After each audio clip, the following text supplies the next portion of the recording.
একাডেমির মহাপরিচালক মিস্টার কামাল লোহানি।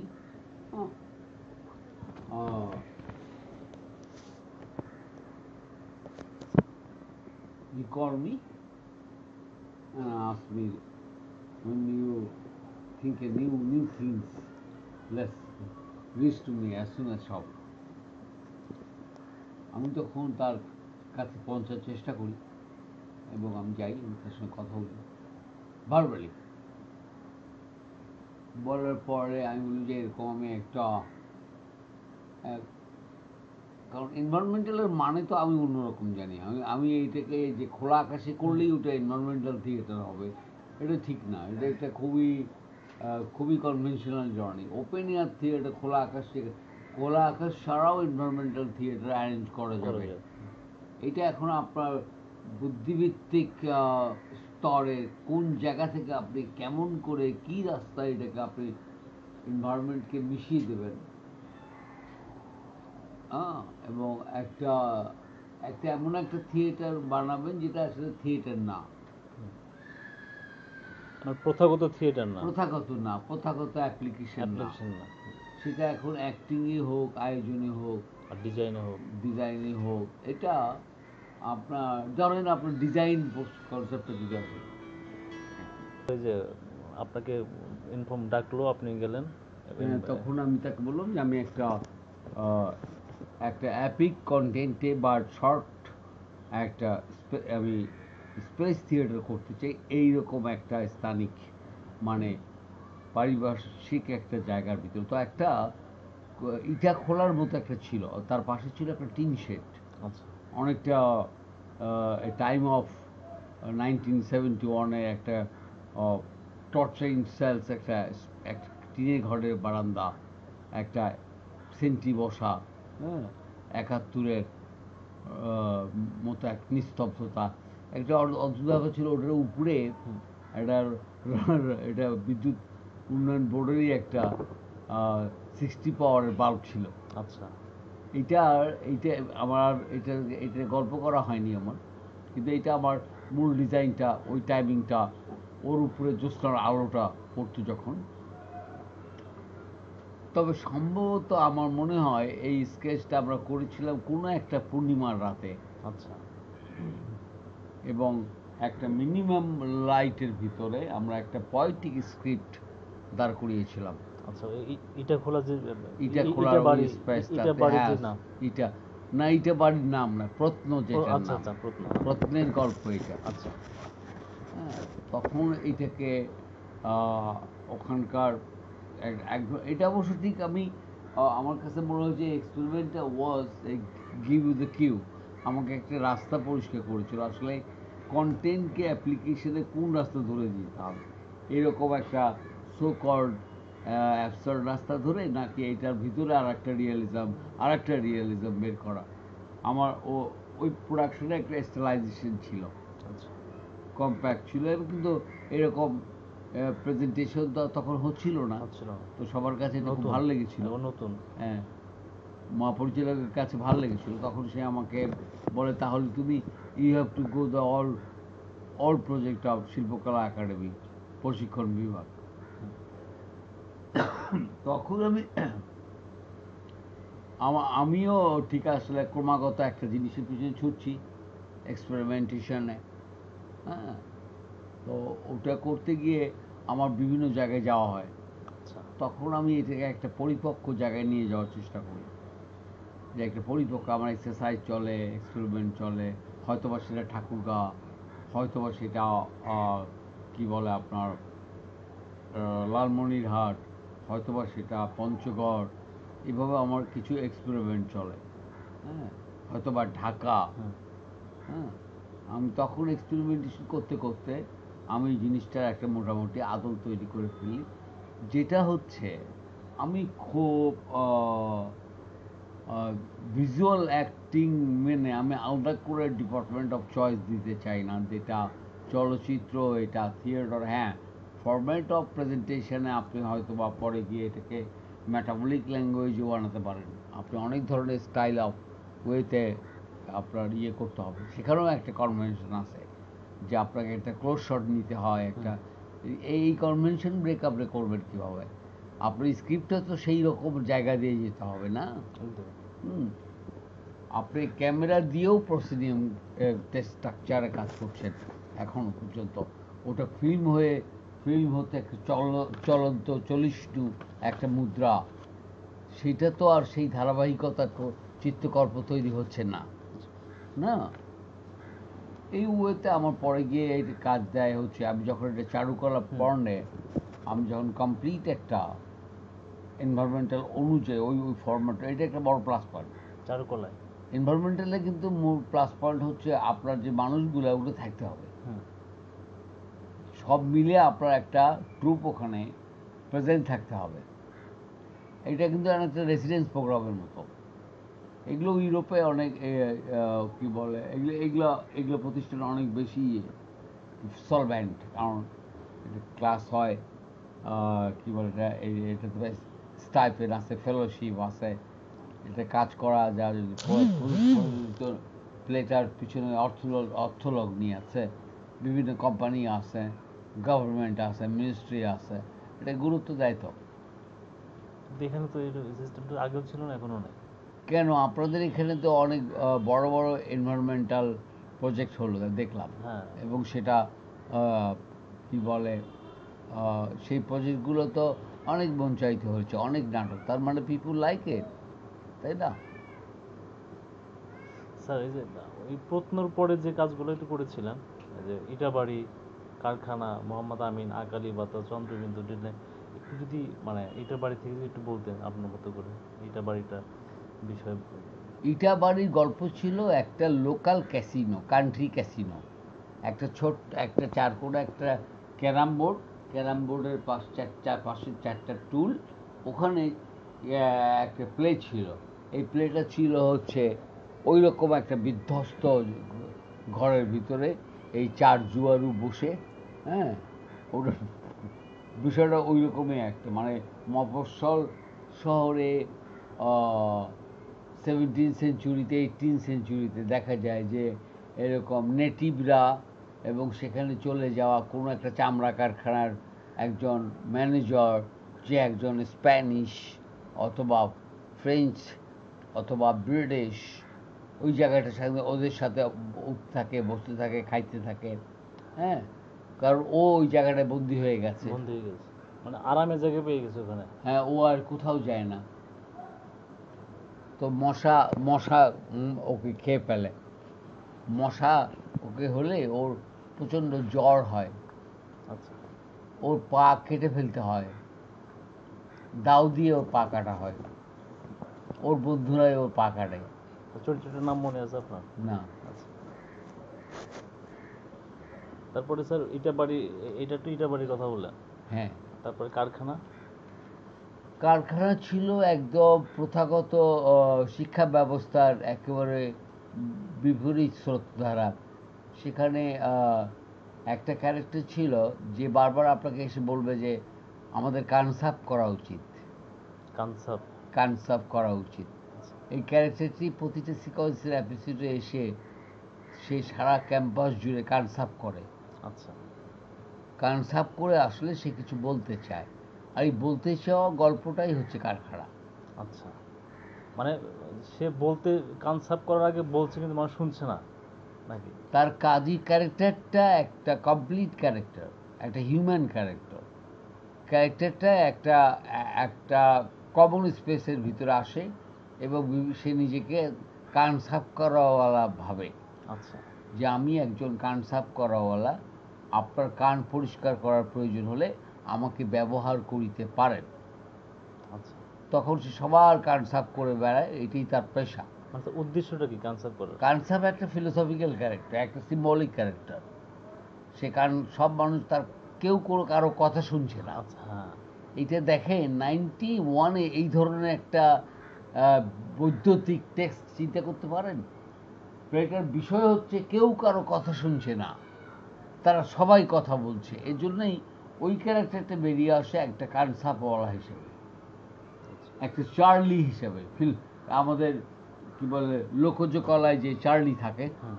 আমরা কি যেন বলি এটাকে, দশানি। দশানি। মানে বহুরূপী, বহুরূপী। যে একটা ম্যাজিক ক্যারেক্টার থাকে, ওটাই ওর লাইফ প্যাটার্ন হয়, ওটাই ওর খাওয়া হয়, ওটার উপরেই থাকা হয়, ওটাই ওকে অমুক বাসায় একটা কাজ দেয়, একবেলা খাবার দেয়, আর ওইখানে একটা ফাঁকে ও মজমা করে, একা একা নাটক করে, আচ্ছা। That way. তারপর হচ্ছে মোহাম্মদ আমিন। মোহাম্মদ আমিনটা আপনি চারুকলাতে করেছিলেন সম্ভবত। হ্যাঁ, আপনি আপনার এই পয়েন্টগুলো আমার লেখা আছে, আমার সিভিতে লেখা আছে যে কী টাইপ অফ প্রোডাকশন এইগুলো। আমার মনে হয় ওটা পড়লে আপনি বাকি ব্যাখ্যাগুলো পেয়ে আচ্ছা, তো যাবেন। ওটা পাইলে তো আমার জন্য হ্যাঁ, হ্যাঁ, তাহলে আর প্রশ্ন হ্যাঁ। করা। তারপর স্যার আপনি যে কাজটা করছেন ধারাবাহিকভাবে, আপনি মোটামুটি 91-এর পর থেকে মনে হয় একটু শিল্পকলা থেকে আপনি মানে বেরিয়ে আসেন। 97-এর পর থেকে 91 থেকে 97 মোটামুটি রেগুলার কাজ চলছিল। তারপরে কি কি কারণে বা আমি আসলে এরকম একটা এমনি এমনি মেইন স্ট্রিম কাজ ইয়েতে বিশ্বাসী না। আমি আমার মতো কাজ করেছি। আমি আমি এরকম নিজেকে আইসোলেট ভাবছি না। আমি ন্যাশনাল থিয়েটারে নিয়মিতই কাজ করি। হ্যাঁ, আচ্ছা, এটাতে নিয়মিতই আছি। আমি আছি 91 থেকে নিয়মিতই বলা চলে। আমি ওখানকার অডিটোরিয়াম, আমার আমার যে প্রতিষ্ঠানটা সেটাও তো অনেক পুরনো। জি। আর এসআরসি যে এখান থেকে প্রথম কোন নাটকটা শুরু করেছিলেন এনভায়রনমেন্টাল? এসআরসি বিডি থিয়েটারের প্রথম প্লে জি, মোহাম্মদ আমিন। মোহাম্মদ আমিন থেকে শুরু হুম, হয়। মানে স্যার এখানে যে আপনি প্রথম দিকে তো শিল্পকলা মানে প্রজেক্টে বা বিভিন্ন সহযোগিতায় আপনার উদ্যোগে এই কাজগুলো হয়েছে। হুম। তারপরে যখন মানে বেরিয়ে এলেন বা শিল্পকলার কাজ না আপনি আপনার মতো এসআরসি দিয়ে কাজ শুরু করলেন, তার মধ্যে কোনো ধরনের রাজনৈতিকভাবে কোনো ধরনের কনফ্লিক্ট বা হচ্ছে আপনার ছিল কিনা, বা কাজ করতে গিয়ে কোনো ধরনের কোনো সমস্যা হয়েছে কিনা? না, এইটা একটা খুব ভালো পয়েন্ট। এটা আসলে যেভাবে ইন কোঅপারেশন হওয়া উচিত ছিল, কারণ এইটাতে বাধা প্রদান করে কিংবা এটাকে ডমিনেট করে, এটার ব্যক্তির জায়গাগুলোকে বন্ধ করে, সম্ভাবনাকে ইয়ে করে, এইটা আমার মনে হয়েছে যে এটা খুব ভুল সিদ্ধান্ত স্ট্রাকচার। এটাকে আসলে এগিয়ে দেয়। এটা তো আমার ফর্ম না, হুম। এটা একটা ফর্ম। এটাতে এইভাবে এটার অনেকগুলো রাস্তা তৈরি হয়তো। আপনার তো এনভায়রনমেন্টাল থিয়েটার হচ্ছে বহুমাত্রিক, বহু রাস্তা দিয়ে যাবে সে। সো এটা, এবং অনেক মুক্ত জায়গা দিয়ে, এটাতে ফিল্ম এডুকেশনটা ভালো হয়। ফিল্ম অ্যাক্টর যদি আপনি ট্রেড অ্যাক্টর তো না, থিয়েটার তো আর এখনো পর্যন্ত আমার মনে হয় না এমনি হয়তো অ্যাক্টিং চলে বহু দশক ধরে, যে এটা প্রফেশনাল থিয়েটার, এটা রেপার্টরি থিয়েটার। হ্যাঁ, কিন্তু আদতে ওটা যে কি গরিবি কায়দায় ওটা চলে, কেমনে চলে, এটা আল্লাহও জানে না। আমি নিজে করি তো এই জন্যই বলছি। তো আরেকটা জায়গা থেকে একটা কোশ্চেন, মানে তত্ত্বগত জায়গা থেকে, এই যে একটা এক্সপেরিমেন্ট করতে গেছেন বা প্রথম আপনি তো এর আগেও থিয়েটার কাজ করেছেন, মানে প্রসিনিয়র থিয়েটার কাজ করেছেন। হ্যাঁ, হ্যাঁ। তো সেই জায়গা থেকে পরিবেশ থিয়েটারে যে মানে তত্ত্বগত সংজ্ঞায়িত করতে হয়, তার পরিবেশ থিয়েটারটা আপনি কিভাবে সংজ্ঞায়িত করবেন আপনার মতো করে? ডেফিনেশন জায়গা থেকে আপনার কাছে কি মনে হয় যে কোথাও প্রসিনিয়র থেকে? আচ্ছা, এটা আমার একটা লিটারালি একটা কমেন্ট আছে ইন মাই সিভিতে। এটা তুমি দেখে নিলে হবে, হোয়াট ইজ দ্য পরিবেশ থিয়েটার। আচ্ছা, তাহলে স্যার আমি আপনার যে প্রোডাকশন টিমে কাজ করতে যাচ্ছি সেটা হচ্ছে দ্য স্কুল ফর ওয়াইফস, যেটা আমি ছিলাম, বরাবরই ছিলাম। এখান থেকে স্যার আপনি যেহেতু অনুবাদ করেন বেশিরভাগ আপনার নাটক, মানে এই অনুবাদের অনুবাদ করার ক্ষেত্রে কি আপনি বাংলাদেশের প্রেক্ষাপটটা নিয়ে ভাবেন নাকি হুবহু অনুবাদটা করেন? এই জায়গাটায় না আমার কাছে মনে হয় আমরা খুব কনজারভেটিভ হয়ে যাচ্ছি অনুবাদের ক্ষেত্রে। অনুবাদে যে অ্যাসেন্সটা ইন ল্যাতিন আমেরিকায় আছে, ওই অ্যাসেন্সটা যখন এখানে অনুবাদ হচ্ছে, তখন সেখানে আর স্ট্রাকচারাল ল্যাঙ্গুয়েজ, টেক্সচুয়াল ল্যাঙ্গুয়েজ সেটা মুখ্য না। আচ্ছা, বিষয়টা হচ্ছে বোধটা একই যাচ্ছে। এখন এইটা অনুবাদের জায়গায়, যেমন একটা অদ্ভুত ল্যাঙ্গুয়েজ পাওয়া গেছে না স্কুল ফর ওয়াইফসে, হুম, যে এটা দেশীয়করণ করা যাচ্ছিল না, এটা কিন্তু আবার একদম অ্যাকুরেট স্পেন কিংবা ফ্রান্স, সাউথ ফ্রান্স কে ইয়ে করছিল না, প্রেজেন্ট করছিল না। এটার মধ্যে কেমন যেন একটা গন্ধ ছিল, হুম, যেটা all over the world timeless একটা প্লেটের গন্ধ। মানে মলিয়ার শুধু ফ্রান্সে থাকেনি, মলিয়ে জার্মানে পৌঁছেছে, মলিয়ে রাশিয়া পৌঁছেছে, মলিয়ে বাংলাদেশে পৌঁছেছে, মলিয়ে ইন্ডিয়া পৌঁছেছে। তো এই যে একটা প্লেকে, হ্যাঁ, একেবারে অন্যরকম, মানে একটা অন্যরকম স্ট্যাটাস নিয়ে যায়। সেটাকে শুধু সো কল্ড ওয়েস্টার্নাইজ প্লে, হ্যাঁ, একটা মদের একটা পাইপ কিংবা একটা কিছু দিয়ে ওয়েস্টার্নাইজেশনের যদি আপনি এখানে হোলসেলার হন, হুম, কারণ তাহলে আপনি হয়তো বা একটা খুব ঐতিহ্যময়, একটা খুব কি বলে কনভিন্সিং একটা পাইপ ভক্ষণ করতে দেখছেন একটা সিনে আপনার একজন আননোন অ্যাক্টর, এবং সেটা এমন একটা জায়গায় গিয়ে পৌঁছে যাচ্ছে যেটা হয়তোবা ওয়েস্টার্ন সিনেমা, ওয়েস্টার্ন থিয়েটারের ওই পার্সোনালিটির ওই অ্যাক্টরটা নাই, কিংবা তার মতোই ওই রকম লাগছে, কিন্তু তারা কপি না, তারা কপি অ্যাক্টর না। এই যে একটা ইউনিভার্স অ্যাক্টিং করার যে সাইকোলজিক্যাল স্ট্রেংথ, সেটা তো এনভায়রনমেন্টাল থিয়েটার তৈরি করে, অ্যাক্টরের ভিতর ওই কনফিডেন্ট তৈরি করে। তো সো এটা কি বলেন, একটা ট্রেড অ্যাক্টর তৈরির জন্য এটা একটা খুব ভালো সিলেবাস হতে পারতো।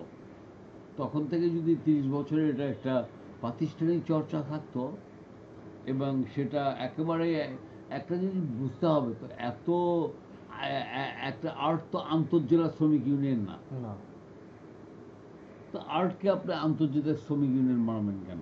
মনে করেন আপনার একটা ফিল্ম বানাবেন, হুম, ফিল্মটা আপনারই তো, আপনি বানাবেন তো। আপনি যখন ফিল্মটা বানাবেন, এটা আমার জানা থাকবে যেটা আপনি বানাচ্ছেন, তাই না?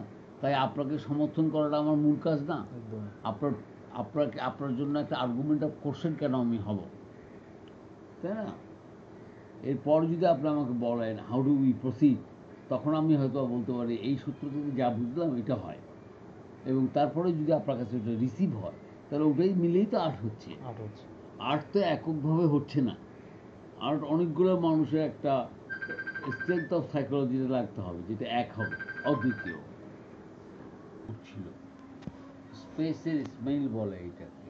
তা স্মেল থেকে যে টেক্সটটা হাইট থাকে, ওটার হয়তোবা দুটো একটা লাইন অটোমেটিক্যালি অ্যাক্টর প্রোনাউন্স করে।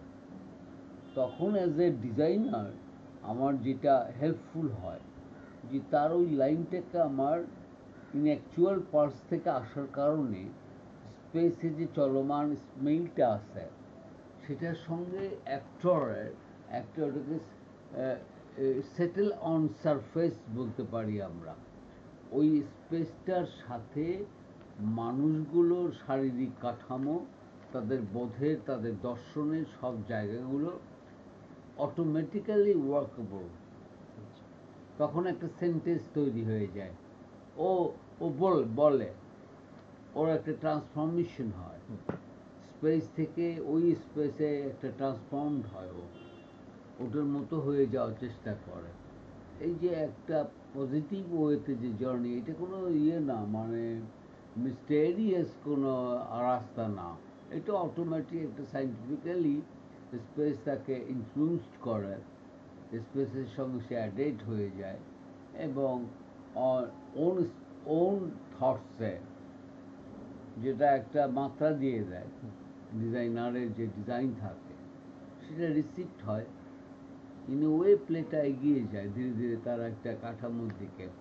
এটা কিন্তু এরকম না যে একটা এনভায়রনমেন্টাল থিয়েটার একটা কমপ্লিটলি এ টু জেড একটা আইডিয়াকে ডিল করে। এটা একটা ওপেন এন্ডেড জায়গায় থাকে, এটা অনেকটা ক্লোজ ডোর জব। এটা তৈরি হওয়ার একটা খেলা চলে এখানে দীর্ঘ সময় ধরে। তারপরে গিয়ে এটা একটা গল্পের স্থানিক জায়গা থেকে তার মতো করে কোনো ফলো ফলো কি বলে টেন্ডেন্সি মাথায় না রেখে, হুম, কারণ আফটারঅল তো এটা তো ঠিক যে একটা আমেরিকান স্পেস আর্কিটেকচার, সেটা সেটা স্পন্টেনিয়াস আর্কিটেকচারই হোক কিংবা বানানো আর্কিটেকচারই হোক, এটা এখন আপনি ফট করে বাংলাদেশ কল্পনা করাটা যাবে না। যাবে না, একদমই না। এইটা আপনি কাল্পিক জায়গায় ফেলে দিলেও যাবে না। এটা একটা টাফ জব। স্পেসের এই স্মেলটি ডিসকভার করাটাই হচ্ছে মূলত ডিজাইনারের কাজ। তখন প্লেটা সিঙ্ক্রোনড হয়, সিঙ্ক্রোনাইজড হয়। স্যার, যেটা হচ্ছে আমাদের যে নাটকটা আমরা করলাম স্কুল ফর ওয়াইফস, এইটার আপনার মানে যে ভাবলেন কবে থেকে, বা হচ্ছে যে আমাদের সমসাময়িক প্রেক্ষাপটের আদলে আপনি এটা কেন বা। আচ্ছা, আমি একটু সহজ কথা বলে নিই। আমি আগেই বলেছি যে আমি কিন্তু থিঙ্কিংয়ে আমার কোনো থিঙ্ক পোল নাই। আচ্ছা। আমি থিঙ্ক পোল মানে জানা আছে, মানে এটা কোনো ধরনের ব্যারিয়ার নাই। ধরেন আমার রিসেন্ট যে নাটকটা আছে, রিসেন্ট যেটা আমি করতে যাচ্ছি একসাথে থ্রিসম, তিনটা কমপ্লেক্সিটি নিয়ে যে প্লেটা আমি করতে যাচ্ছি, একটি রিপ্রোডিউসার মিডিয়া। 2023-এও আপনি দেখেন যে মা সন্তানকে হত্যা করছে কোনো একটা পারপাস সার্ভে গিয়ে কোনো একটা জায়গায়। আরেকটা প্লেতে দেখেন যে একটা বহুমুখী নারী চরিত্র ডিসকভার করছি, যে বহুমুখী নারী চরিত্রটি হচ্ছে প্রতি মুহূর্তে সে আর নারী থাকছে না, কিংবা সে কোনো পুরুষও হচ্ছে না, সে কোনো ট্রান্সজেন্ডার হচ্ছে না। হ্যাঁ, এক কথায় সে কোনো ইয়ের মধ্যে পড়ছে না, মানে নির্দিষ্ট ভাবনার মধ্যে পড়ছে না, কিন্তু তার তার ভিতরে কোনো মানবিক উষ্ণতা নেই, তার ভিতরে কোনো শারীরিক উষ্ণতা নেই। এই ক্যারেক্টারটা একটা ম্যাটামরফসিস হয়ে গেছে। আমরা যদি সেনেকার ফেডরা দেখি, তাহলে দেখব যে এই ধরনের একটা ম্যাটামরফসিস চরিত্রে পরিণত হয়ে যায় ফেডরা। আর ফেডরা সামহাও ইউরোপিডিসের সঙ্গে লিঙ্কড। সামহাও চরিত্রটি প্রথমে একজন ভালোবাসা প্রেমিকা থাকে, তারপর প্রেমিকাটা গিয়ে একজন ওয়াইফ হচ্ছে, তারপরে সে সন্তান উৎপাদন করছে, তারপর সেই সন্তানকে সে নিজে মারছে। তো আবার আবার এখানে আবার সেখান থেকে সেই সে ক্ষমতায়নের ভিতর দিয়ে সে জয়লাভ করছে, সে ফেডরা হয়ে যাচ্ছে, সে ফেডরা হয়ে শাসন করছে।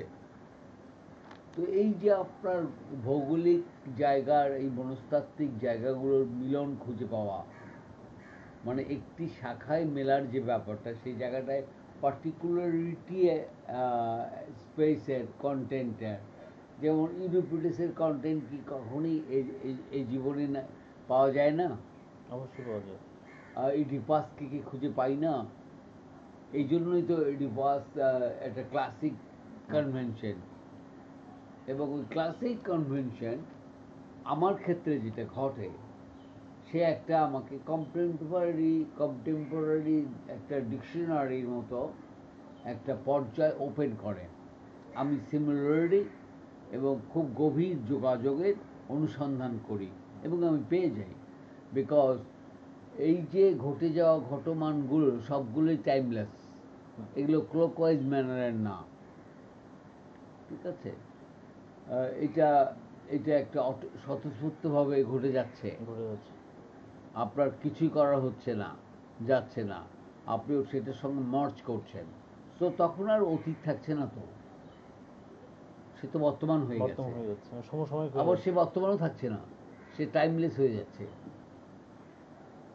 তো এইভাবে যখন আমরা একটা গাঁথনি করব একটা থিয়েটারের কিংবা একটা ফিল্মের, তখন কিন্তু জাতীয়তাবাদের প্রশ্ন আসছে না, তখন সেটা একটা আন্তর্জাতিকতাবাদে। একটা জাতীয়তাবাদী যা কাজকে আপনি আন্তর্জাতিকতাবাদে পরিণত করা, এটা তার জন্য আন্ডারস্ট্যান্ডেবল না। সে হয়তো টু দ্য রেসপেক্ট, সে হয়তো এটাকে রিসিভ দেখতে পারে, দেখতে পারে। কিন্তু সে এটাকে রিসিভ করতে পারে না, করে না। বুঝতে পারছি। আবার চূড়ান্ত কমিউনিস্ট ডিরেক্টর হয়ে, প্লে রাইট হয়ে সেই ধরনের কাজও করা সম্ভব না, কারণ কোনো নির্দিষ্ট প্রপাগান্ডা আইডিয়াকে, হ্যাঁ, সেইটা রিপ্রেজেন্টেশন করাটা, এটা এটা এটা উত্তর আধুনিকতাবাদের ইয়েতে পড়বে না, ক্রাইটেরিয়ার মধ্যে পড়বে না। ওটাকে আমরা একটা কনজারভেটিভ রাস্তা বলবো। আচ্ছা, আপনার স্যার অভিনয়ের যে প্রস্তুতি, অভিনেতাদের তৈরি, যেহেতু আমাদের প্রেক্ষাপটে হচ্ছে প্রসেনজিয়ামটা বেশ প্রাধান্য দেয়। আচ্ছা আমি একটু কথা বলি। আচ্ছা এই যে আপনারা দেখছেন না যে অভিনেতা অভিনেতা হিসেবে বেস্ট অভিনেতা, আপনারা আমাকে কি দেখলেন অ্যাজ এ অ্যাক্টর? আমি কি এক্সারসাইজ করলাম এনভায়রনমেন্টে? আমি কিন্তু আপনাদের মতো এরকম কি বল, আমি যখন ডিরেক্টর হয়েছি, মানে ডিরেক্টর হিসেবে কাজ করছি, তখন আমি আমাকে আমি আমি আমি আমি এইটার সবচেয়ে নজরদারি জিনিসটার প্রতি আমার আকর্ষণ যেটা, সেটা হচ্ছে বায়োমেকানিজমের অ্যাক্ট, হুম, সে কীভাবে অ্যাক্ট করে। একটু। তো আমার এখানে প্রায় 15-16টা এনভায়রনমেন্টাল এক্সারসাইজ ওয়ার্ক আছে। আমি একগুলো সিনেমা বানাইছি ইন থিয়েটার ফরম্যাটে অফ লাইফে। ঠিক আছে, এখান থেকে আমার একটা স্কিল্ড আপনারা দেখছেন না ফ্লোরে হুম, অ্যাজ এ অ্যাক্টর, সেটা কি আপনার মনে হচ্ছে আমাকে যদি আপনি অ্যাজ এ পারফরমেন্স স্টাডিজের একজন লার্নার হিসেবে দেখেন, তাহলে দেখছেন কি আমার ভিতরে এক ধরনের বিচ্ছুরণ আপনি দেখতে পারেন, একটা নতুন একটা চিন্তা আপনি দেখতে পারেন আমার অ্যাক্টিংয়ে। একটু। আমি একদম সহজ তো আমার যে কাজগুলো আমি গোছাই ইন থিয়েটারে, সেখানেও তো একই যে আপনি আপনি কখনো আমার একটা থিয়েটার দেখে আপনার ভিতরে মনে হয় না যে এটা ফিল্মের মতো? অবশ্যই ফিল্মের মতো। হ্যাঁ, এই যে ভিজুয়াল মতো, এই যে আপনার, এটাই আমার সবচেয়ে বড় পাওয়া। বিকজ আপনার আমি স্ট্রাকচারের ভিতরে দেখার স্ট্রাকচারের ভিতরে আমি প্রোসেনিয়াম ব্যারিয়ারগুলোকে ভেঙে ফেলেছি। আমি সেখানে চলন্ত করেছি সকল ক্রিয়াকে। হুম, হ্যাঁ, সেটাকে একটা লিভিং। আপনি দিনগুলি কেমন ছিল দেখলেন? দেখ, হ্যাঁ, আচ্ছা দেখে কি পেলেন? দেখলেন যে এটা অদ্ভুত একটা ব্যাপার, কি একদম লিভিং, জীবন্ত।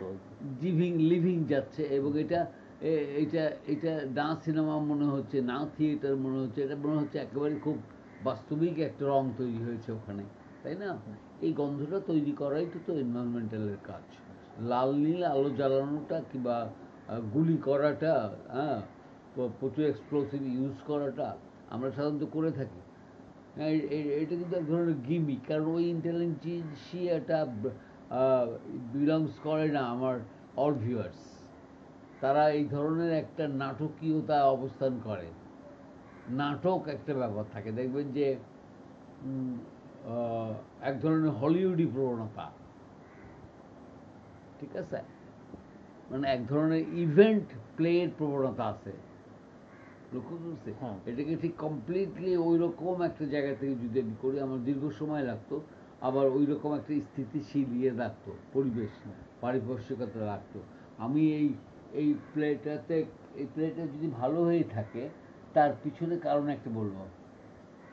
কারণ ছিল এই প্লেটাতে যে বাজেট ছিল, সেই বাজেটটা পুরোটাই অ্যাক্টর, এই দীর্ঘ ঢাকা শহরে বিভিন্ন জায়গা থেকে আসা বিভিন্ন আর্টিস্ট, ইউনো, তার ফুড রেসিপি, তার খাওয়ার পরে তার এনার্জিটা, এবং সেই ধরনের খাবার, নট ভাত ডাল গোস্ত মাংস, হুম, নট লাইক দ্যাট। এটা একটা এনার্জি ডেভেলপ করেছিল। সো আমি আমি আমি কুকিং দিয়ে এটাকে ইয়ে করতে চাচ্ছিলাম, ম্যাচিউর করতে চাচ্ছিলাম, কারণ কুকিং থেকে এক ধরনের কুকিং সমস্যাটা যখন মিটে যাচ্ছে, হুম। ইউনো, আমাদের আপনার তো যারা, প্রত্যেকটা পারফরমেন্সে আমরা রিসেন্ট কাজ করলাম, সেক্ষেত্রেও আপনি এই পারফরমেন্স দিয়ে একটা যত্ন না বা আপনি খাবার। যখন অ্যাকশন করছেন তখন তো আপনার ক্ষয় হচ্ছে, হুম, তাই না? আপনি বাড়ি থেকে 3 মাস আগে যায় একটা সিঙ্গারা খাইছেন, একটা লাল চা খাইছেন, সেটা খায় আপনি এখানে হ্যামলেট করবেন শেক্সপিয়ারের, এটা কি কেমন কি শুকনো হ্যামলেট হবে? একদম, একদম। শুকনো হ্যামলেট, এটা হচ্ছে একটা মিনারেল দরকার একটা ইয়েতে, তো এইটা একটা স্বতঃস্ফূর্ত ব্যাপার, এটা বলার মতো কিছু না তো, আচ্ছা, তবে এটার ফ্রন্ট থাকতে হবে। স্কুল ফর ওয়াইফসের যদি একটু ডিজাইন সম্পর্কে, মানে ডিজাইনের ভেতরে যে জায়গাগুলো আছে আপনার ভাবনাটা যদি আচ্ছা আমি বলেন। একটা কথা বলি, আমি 2006-এ একটা কাজ করেছিলাম নরওয়েজিয়ান অ্যাম্বাসির সাথে। আচ্ছা, হ্যাঁ, সেই কাজটা ছিল হচ্ছে ইয়ে ইবসেন, ইবসেনের জন্ম সম্ভবত একটা ইউনিভার্সিটিতে। তো সেখানে আমি ইবসেনের কতগুলো প্রসেনিয়াম টেক্সট, হুম, যেটা ইবসেন যেভাবে এখানে পরিচিত, যে প্রসেনিয়াম স্টেজ, হ্যাঁ, এরিনা স্টেজ, এরকম একটা ল্যাঙ্গুয়েজ, এই ল্যাঙ্গুয়েজ, তখন আমি এনভায়রনমেন্ট ইপসেন অ্যান্ড এনভায়রনমেন্ট নামে একটা আচ্ছা কোলাজ প্রোডাকশন। তো আমি কখনো কখনো যখন আমি দেখি যে এই প্লেরাইটের স্টেজে কাজ আছে, প্লেটের স্টেজের প্লে, কিন্তু এটার মধ্যে আহ, যেটা আমি খুঁজছি সেটা আছে, কিংবা যে রাস্তায় আমি যেতে চাই তার সাথে এই সামঞ্জস্যপূর্ণ, হুম, তখন আমি তাকে রিসিভ করি। সেক্ষেত্রে সবাই আমার জন্য খুব রিসিভ।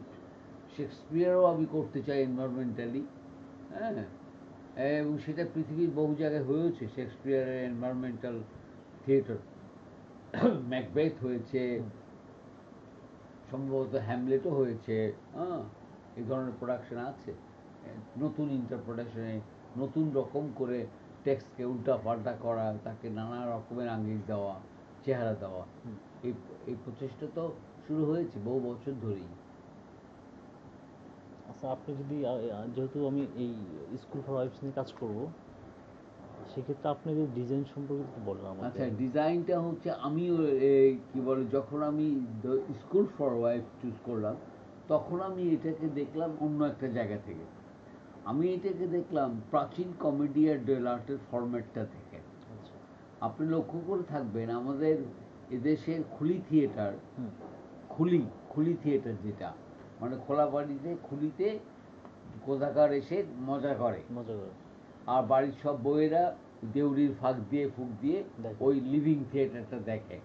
তারপর থিয়েটারটা শেষ হয়ে যায়, কোথাকার 1 কেজি চাউল কিংবা এক এক মুঠ গুড়, একটা চকচকে গ্লাস, এক গ্লাস পানি খেয়ে, গুড় খেয়ে সে চলে যায়, তাই না? হুম, মধ্যরাতে জ্যোৎস্না আকাশে থাকে। That was all very miracle এবং ভেরি বিউটিয়াস, না? জি। অন্যরকম একটা কি বলে ওটাকে, কি বলবো, স্বতঃস্ফূর্ত একটা একটা আলো তৈরি হয়।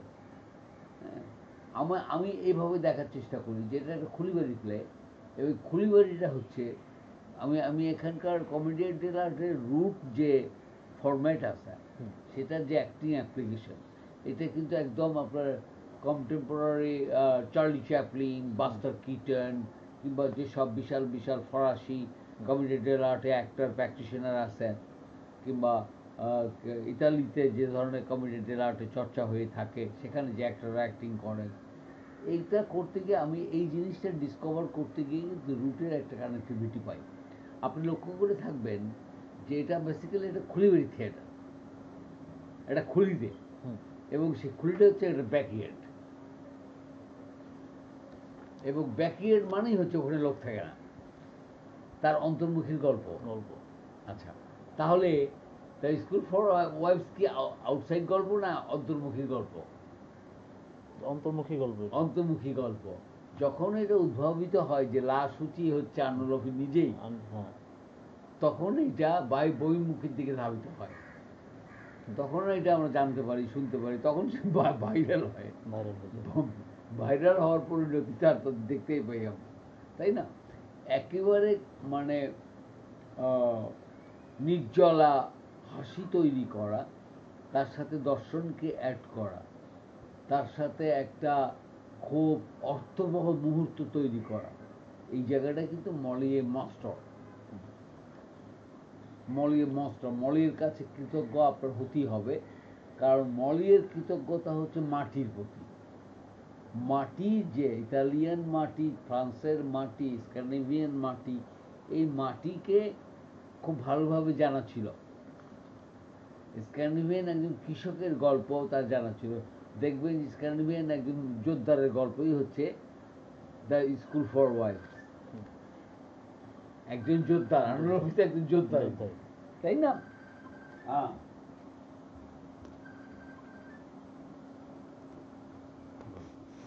আচ্ছা, বলছিলেন যে মলিওরের যে বিশেষত্ব, যে আমাদের তার প্রতি কৃতজ্ঞ থাকা উচিত, এবং তার স্কুল ফর ওয়াইফসের যে একটা ডিজাইন সম্পর্কে কথা হচ্ছিল, তো সেক্ষেত্রে স্পেস ডিজাইনটা, আপনি যখন পাণ্ডুলিপিটাই করেন, আপনি তো ওখানে কাজই করেন, তখন না, কি কাজ। আমার কাছে একটা খুব সাদৃশ্যপূর্ণ বিষয় লেগেছে।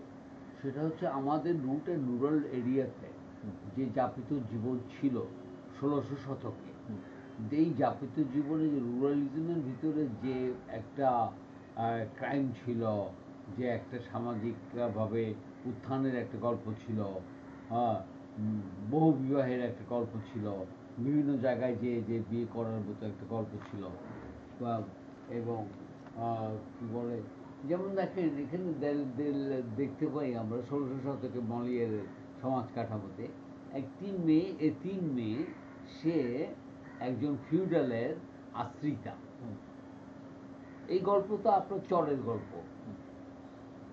আবার ওই ফিউডালটা ওই চরেরই একটা কি বলে ধরেন একটা একটা বড় মহাজনী বিজনেস, এবার তার সঙ্গে একটা সমিলের মালিক, তার সঙ্গে হচ্ছে ধরেন 100 বিঘা জমির ধান খাওয়া লোক, ঠিক আছে, 3টা বোর্ডের মালিক, 4টা ভ্যানে ইয়ের কি বলে বজরার মালিক আছে না হুম, ওই সোসাইটির মধ্যে। কিন্তু ওর কোনো ভ্যালু নেই ওখানে, ও ক্যাপিটাল দিয়ে কাউকে কনভিন্স করতে পারে না, হুম, কিন্তু ও টাকা দিয়ে সবাইকেই কনভিন্স করে, কনভিন্স করতে পারবো। ক্যাপিটাল দিয়ে। আলটিমেটলি আলটিমেটলি এই যে essence of relation between the two two part in this cultural world, like a oriental world and a occidental world. হ্যাঁ, আপনারা যেভাবে যেভাবে বিভাজিত করে থাকেন প্রাচ্য প্রতীচ্য, বুঝছো? যে পাশ্চাত্য। যে ল্যাঙ্গুয়েজে সোসাইটি মানুষগুলোকে ভাগ করেছেন, তারা এক একটা সেগমেন্ট তৈরি করেছে, যে লাতিন আমেরিকান গল্প এমন হবে, ঢাকার গল্প এমন হবে, কুমিল্লার গল্প এমন হবে, এরকম একটা বিভাজিত। আপনার কাজটা আপনি যেটা করবেন না, এটাকে ইনভার্স, এটাকে গ্লোবালাইজড টেন্ডেন্সি, আপনি তো আর গ্লোবালাইজড হতে পারছেন না সেই অর্থে, না। কিন্তু ওই রকম একটা ফ্লেভার। তাই বলে আপনি বাঙালি অভিনেতা, আমার কাছে খুব কিছু জিনিস খুব ভালো লাগে। আমার কাছে মনে হয় যেমন আহ, একটা মাইগ্রেন্ট কোম্পানি থিয়েটার যদি করে, হুম, তাহলে ওই অ্যাক্টিং থিওলজিটা বা পারফরমেন্স স্টাডিজের ইয়েটা ল্যাঙ্গুয়েজটা কেমন হবে, সেটা কীরকম করে একটা তারে বাঁধা ওই প্লেটাকে, এই বিভিন্ন সাবকালচার থেকে আসা অভিনেতাদের সহযোগে হুম, একটা ইউনিভার্স ল্যাঙ্গুয়েজ তৈরি করা, যেটা আমরা দেখতে পাই পিটারব্রুকের মহাভারতে। হুম। ওই রকম একটা কালার, একটা রং তৈরি করা, হ্যাঁ, ওটা ওটা ওটা খুব জরুরি। হ্যাঁ, এক খালি থিয়েটার দাঁড় করায় থিয়েটার করলে তো হবে না। হবে না। হুম। হুম। আচ্ছা, আমি আরেকটু বলি যে লাইট মানে পরিবেশ থিয়েটারের সঙ্গে যে লাইট ডিজাইনের যে আমাদের পারফরমেন্স ছিল, আপনার ওই লাইট ডিজাইনের যে পরিমিতি বোধ, এটা কি নির্দিষ্ট কোনো পরিমিতি বোধ আছে? এটা পরিমিতি বোধটা কিরকম বলি, এটা শরীরের কাজ। আচ্ছা।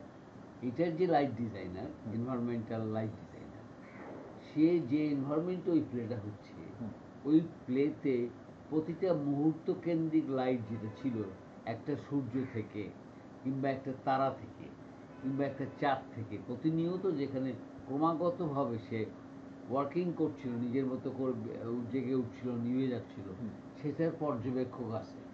সেটার পর্যবেক্ষক হচ্ছে ডিজাইনার, হুম। Like me. আমি ওইটাকে ওইভাবে আস্তে আস্তে আস্তে আগে আমার শরীরটা দিয়ে বোধের সাথে ওটার ইন্টেন্সিটি, ওটার চেঞ্জিং কালার, অবজেক্টের মধ্যে পড়ার পরে এগুলো আমি পিকচারাইজ করি মাইসেলফ। আচ্ছা। এরপরে আমি সেটাকে এক্সিবিট করি ইনস্ট্রুমেন্ট দিয়ে। হুম, সেইটার ক্ষেত্রে আমার পরিমিতি বোর্ডটা সবচেয়ে বেশি কাজ করবে। ভিজুয়াল টেম্পারেচার, আচ্ছা, ওটার প্রাকৃতিক যে টেম্পারেচারটা, যেটা আমার বডি দিয়ে আমি ফিল করেছি, ওই মতো এই ডিমান্ডটা কন্ট্রোল হবে। আচ্ছা। কস্টিউম ডিজাইনের ক্ষেত্রে কি করেন? কারণ এখন এটা হয়তো বা 1600 শতকের প্যারিস, হুম, তাই না? তার মানে এটা পিরিয়ডিক। তো এখন কস্টিউম মানে ওই পিরিয়ডের একদম অ্যাকুরেট কস্টিউম না, একটা স্কার্ফ দিয়েও আপনি বুঝতে পারেন যে এটা 1600 শতক, হুম। কিংবা জুতার স্টাইলটা দিয়ে বুঝতে পারেন এটা 1600 শতক। 1600। ওর একটা ওয়াচকোট থেকে, ওর একটা ছাতা থেকে, ওর একটা হেড গিয়ার থেকে, মানে টুপি থেকে, ওটার স্ট্রাকচার, কারণ টুপিটা তো চেঞ্জ হয়েছে চেঞ্জ হয়েছে। সব শতকে, টুপিটা তো এক জায়গায় থাকেনি, 1600 শতকে ওটা চেঞ্জ হয়েছে। তাহলে 1600 শতকের একটা টুপি স্ট্রাকচারালি এটা সবার কাছে ভিজিবল না, না। কারণ ফ্যাশন তো চেঞ্জ হয়েছে। কিন্তু আপনি যখন ওই 1600 শতকের ওই টুপিটাকে এক্সিবিট করবেন, তখন এটা নতুন মাত্রা পাবে না। অবশ্যই। তো আপনার এই গবেষণা ভিত্তিক এই জার্নিতে নতুন কিছু উপস্থাপন করা, নতুন কিছু উপস্থাপন করছেন না আপনি। আপনি ওই 1600 শতকের ওই হেড গিয়ারটা যেটা নতুন হয়ে গেছে হুম। আপনার প্রেজেন্টের কাছে, সেটাকে পুনরুত্থান করছেন। আচ্ছা, এটা কি যে আমাদের স্টাইল, আমাদের যে লোকনাট্য যে ধারা আছে, আপনি যতগুলো কাজ করেছেন, আপনার কাছে কি মনে হয়েছে যে পরিবেশ থিয়েটারের মধ্যে আমাদের যে আদি থিয়েটার লোকনাট্যর যে কোনো প্রভাব আছে কিনা? প্রভাব, এই শব্দটা কলোনিয়াল প্রভাব। আচ্ছা। প্রভাব শব্দটা না, এটা হবে হচ্ছে এটা স্বতঃস্ফূর্ত সংবেদনশীলতা উভয়ের সাথে। হুম। প্রভাব মানে আধিপত্য বিস্তার করা, বিস্তার করে। আচ্ছা। Hegemony of culture, form of culture. যেমন আমরা ইয়ের মধ্যে প্রভাব দেখি না, যেমন রবীন্দ্রসঙ্গীতের মধ্যে আমরা ইটালিয়ান চার্চ মিউজিকের প্রভাব দেখি না, অবশ্যই। আর আইরিশ মিউজিকের প্রভাব দেখি না, কাজী নজরুল ইসলামের অনেক গানের ভিতরে আমরা টার্কিশদেরকে খুঁজে পাই না, কামাল পাশা আতাতুর্ককে খুঁজে পাই না, তার সময়ের সেই সব মিউজিক ইনস্ট্রুমেন্টগুলোর ব্যবহার দিয়ে আমরা গান শুনতে পারি না। তো প্রভাব, এটাকে তো প্রভাব বলবো না, এটাকে যে সে ডিসকভার করছে, টার্কিডিজমের কিংবা ইরানি সংস্কৃতি কিংবা ইরাকের সংস্কৃতি, শুধুমাত্র একটা ট্রাভেলিং হওয়ার কারণে, দ্বিতীয় বিশ্বযুদ্ধে জয়েন করার কারণে যে অভিজ্ঞতাটা কবি অর্জন করলেন, যে নাটকীয় জীবনের অর্জন করলেন, যে সুরটা পেলেন, সেই সুরকে একাকার করে দিলেন, সেটা তো কপি হবে না, সেটা হবে হচ্ছে তার উপলব্ধি। উপলব্ধি, নতুনত্ব কিছু, মানে পুরাতনের মধ্যে নতুনত্ব কিছু তৈরি জি করা। জি জি।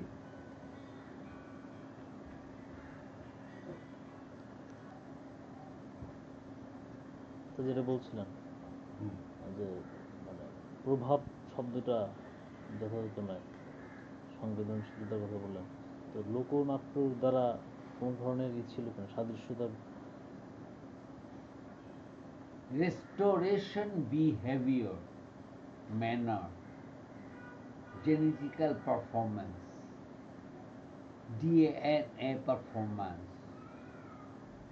বডির একটা একক চরিত্র, একটা নির্দিষ্ট সংস্কৃতিতে বেড়ে ওঠা একটা বিভিন্ন শারীরিক অঙ্গ, তার পারফরম্যান্স, সেইটা হয়ে থাকে।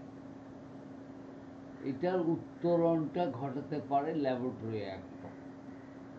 ট্রান্সফরমেশন এখানে বিশ্বাসযোগ্য হয় এই কারণে আচ্ছা।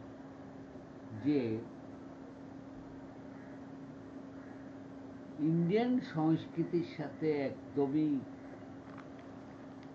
মিশে যাওয়া একটা মানুষ যখন এটার সঙ্গে মিশে যায়, ভারতীয় আধ্যাত্মিকতার সাথে মিশে যায়, ভারতীয় সংস্কৃতি বোধের সাথে মিশে যায়, একটা ওয়েস্টার্ন ফিগার, হুম।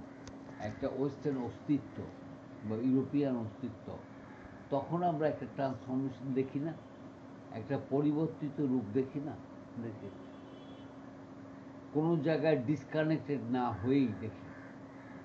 সে পশ্চিম থেকে পূর্বে এমনি এসেছে সে, কিন্তু পশ্চিমেই আছে, পশ্চিমের রং ছাড়েনি সে, পশ্চিমের রঙেই উদ্ভাসিত, তার রঙে। যেমন আমরা পিটার ব্রুকের এক্সপেরিমেন্টে দেখি যে পিটার ব্রুকের কাস্টিংগুলো কোনোটা কোনোটা আফ্রিকান, কোনোটা ইন্ডিয়ান, তো ওটার স্টাইল অফ অ্যাক্টিংয়ে ধরা পড়ছে প্রতিটা ক্যারেক্টারে।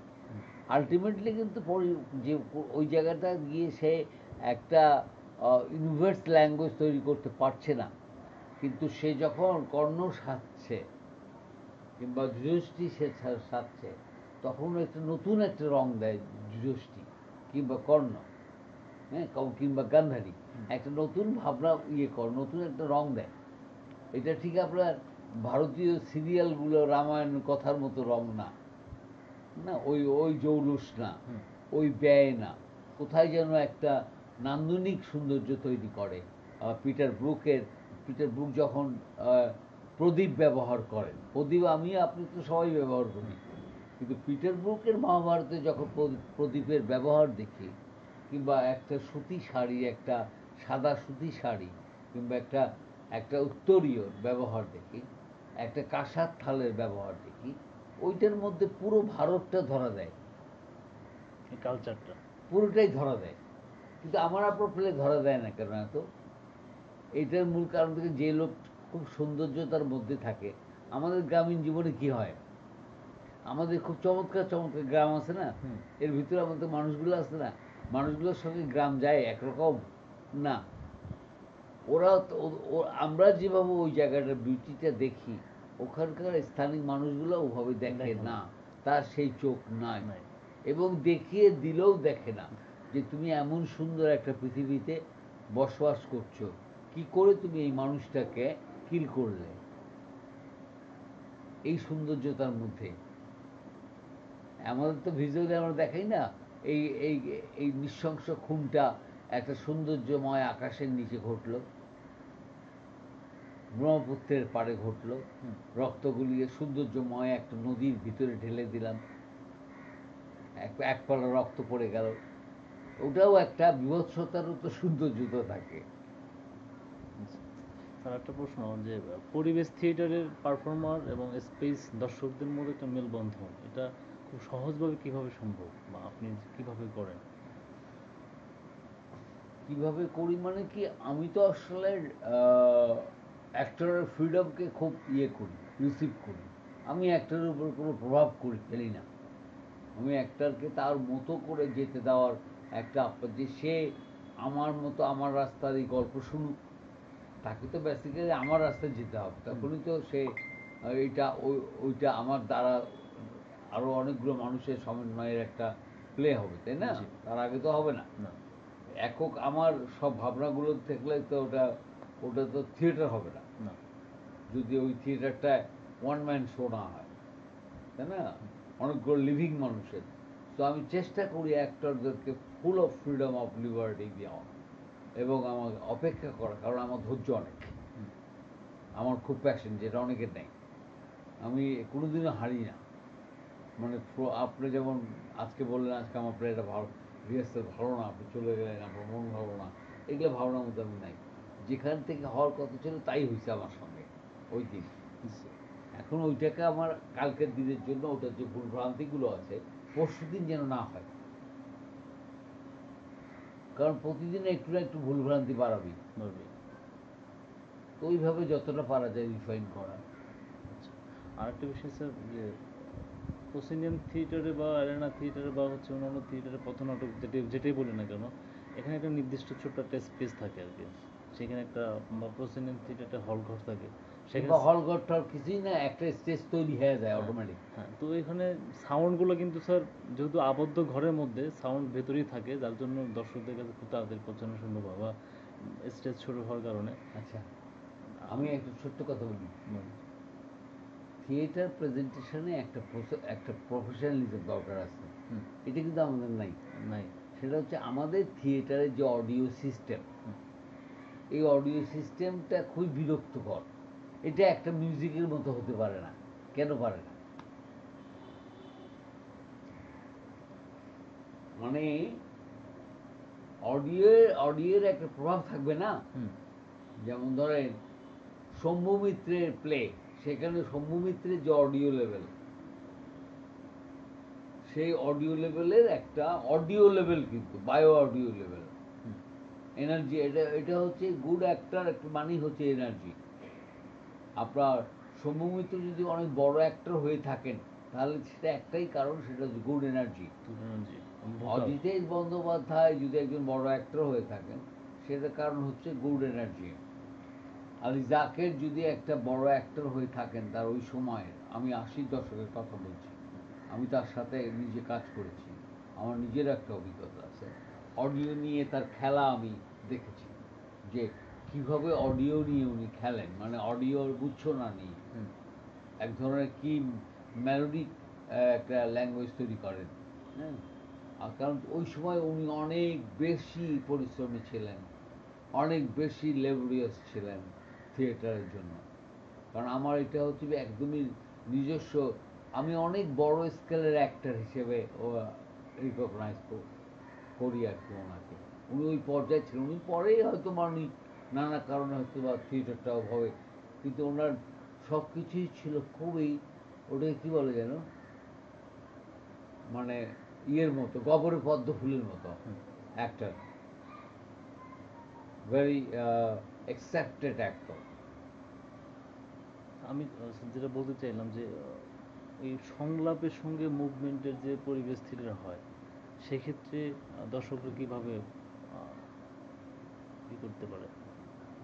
আচ্ছা, দর্শক না, পারফর্মাররা, মানে মুভমেন্টের সঙ্গে যেহেতু বিশাল একটা স্পেস, স্পেসের সঙ্গে অভিনেতাদের যে মুভমেন্টের। এখানে তো সবচেয়ে বড় ব্যাপার যে আমাদের ম্যাক্সিমাম অ্যাক্টররা এক ধরনের নৈমিত্তিক ল্যাঙ্গুয়েজ তৈরি করে, করে জিনিসটাকে একটা প্যাঁচায় গোছায় অডিয়েন্সকে বোঝানোর ক্ষেত্রে সে একেবারেই পারঙ্গম না, সরল না, সরল না, সহজ না, এমনি একটা প্যাচ খাওয়াই দেয় টেক্সট নিয়ে, টেক্সটকে আপনার কি অন্যরকম একটা মানে তৈরি করে।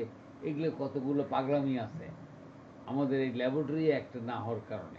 অ্যাক্টর ভালো হইতে পারে, একটা ধরেন যে 2 ঘন্টা অ্যাক্টিং করে, কোনো পরিশ্রম করে, সে এমন পরিশ্রম করে সে একটু ইয়ে হয় না, এনার্জিলেস হয় না, সবই ঠিক আছে, কিন্তু এটার পুরো জিনিসটার দর্শনতাত্ত্বিক মনস্তাত্ত্বিক এটা সহজ সরল ব্যাখ্যা করা তার শরীরটা দিয়ে সম্ভব হয় না, সে একটু নৈমিত্তিক হয়ে যায়, সহজ করে বলতে পারে না, আমাকে একটু ভাত দাও তো, একটু পেঁচায় গুছায় অন্যরকম একটা লাইন তৈরি করে, অন্যরকম একটা ইয়ে তৈরি করে।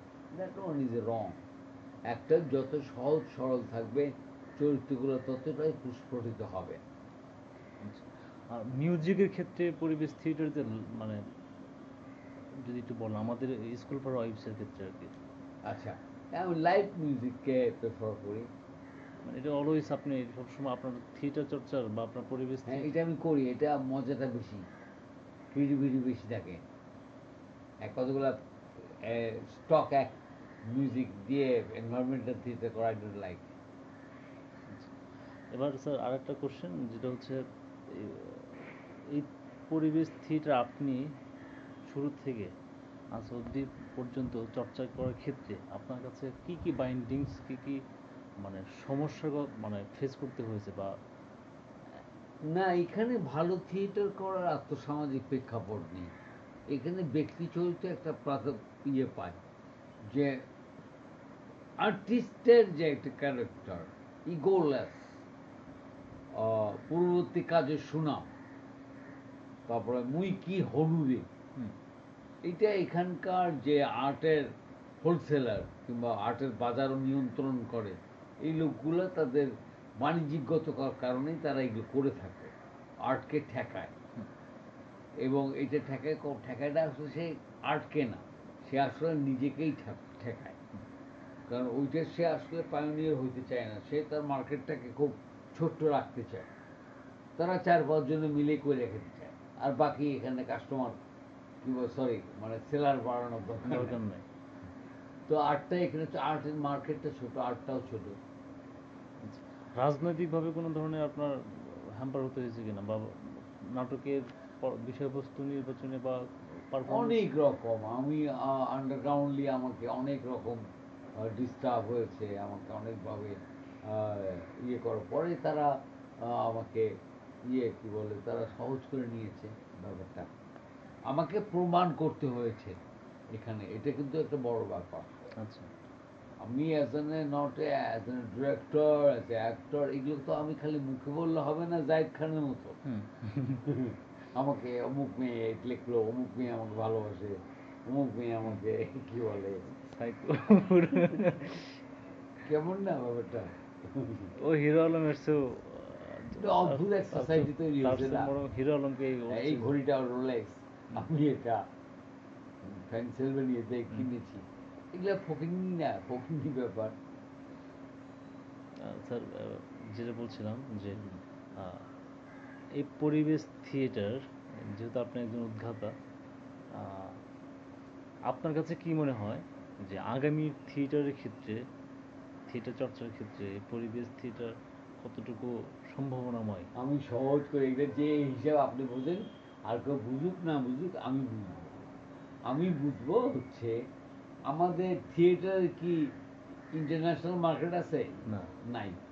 আর সেটা তৈরি করার জন্য কোনো কোনো প্রজন্ম ট্রাই করছে কখনো? না। না, নাই। এবং সেটা তো, কিন্তু আমাদের যে ফিল্ম, সেটা দেখা যায় যে সেটা ট্রাভেল করে। 12 বছরে একটা দুটো হলেও ট্রাভেল করে একটা ফিল্ম, ঠিক আছে? এবং ওই রকম একটা সিরিয়াস স্তরের কাজ করার জন্য এনভায়রনমেন্টাল কোচিং সিনেমা অ্যাক্টরের জন্য এটা খুবই ফলপ্রসূ। আচ্ছা। এর বিকল্প নাই, এটা তারা যাই বলুক। এই যে বিভিন্ন জায়গায় আমার কথা হচ্ছে অনেকের সঙ্গে, আপনার যে আইডিওলজি এটা কিন্তু অনেকে কিন্তু বর্তমানে ব্যবহার করছে। যেমন খুলনাতে কিছুদিন আগে কাজ হলো, বিপ্লব সরকার নামে একজন, উনিও আপনার সম্পর্কে বললেন, মানে যেখানে টুকটাক কাজ হচ্ছে সেখানে কিন্তু আপনার যে চর্চার যা আদর্শিক জায়গা সেখানে কিন্তু তারা কিন্তু বহন করে চলছে। তো আমার কাছে মনে হয় যে একটা সময় থিয়েটারটা ঘরের বাইরে চলে আসবে।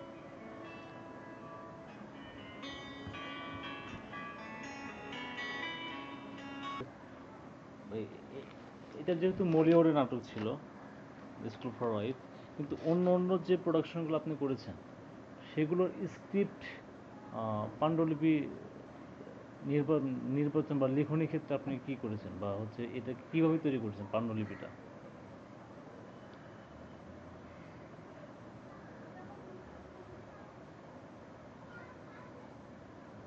আমি বোধহয় একটা একটা পর্যায়ে আপনাকে বলেছিলাম যে আমি কিন্তু এনভায়রনমেন্টাল করছি, কখনো সেটা ইউরোপিডিসের ভাবনাকে আমি যখন একটা স্পেসের সঙ্গে সিমিলার খুঁজে পাই, হুম। তখন আমার কাছে ইউরোপিডিস খুব অর্থবহ হয়। আচ্ছা। এখন গিয়ে that way one environmental theatre. হুম। আর একটা এনভায়রনমেন্টাল থিয়েটারের কথা আপনি বলছেন, যেটা হচ্ছে একটা এনভায়রনমেন্টের টেস্টে এনভায়রনমেন্টাল থিয়েটার। সেটা আমি কিভাবে আবিষ্কার করি সেটার কথা বলছেন? হুম। মানে দ্য হিস্টোরি অফ স্পেস। যেমন কিছুক্ষণ আগে যেটা দেখলাম আমরা, এটা কিন্তু স্পেসিফিক কোনো সংলাপ নির্ভর, খুব যে বেশি সংলাপ সিনেমা থিয়েটারে যে মানে গাদা গাদা যে সংলাপগুলো না, থাকে, এটা এটা চলন্ত তো সেখানে আপনি মানে এই এটা তো গল্প আপনি, বডি ল্যাঙ্গুয়েজ। হ্যাঁ, তো আপনি এটা কিভাবে করেন আর কি? বডি ল্যাঙ্গুয়েজের সূত্রগুলোকে একখানে করি, ইম্প্রোভাইজেশনের ব্যাপার স্যাপার কি মানে করেন যে? সেটা যদি কখনো প্রযোজ্য মনে হয়। আচ্ছা, আচ্ছা। কারণ আলটিমেটলি পুরো জিনিসটাতে ইম্প্রোভাইজ হয়েই আসছে। হয়ে আসছে। এটাই জানার ছিল স্যার। Thank you sir. হ্যাঁ, থ্যাংক ইউ। ওকে।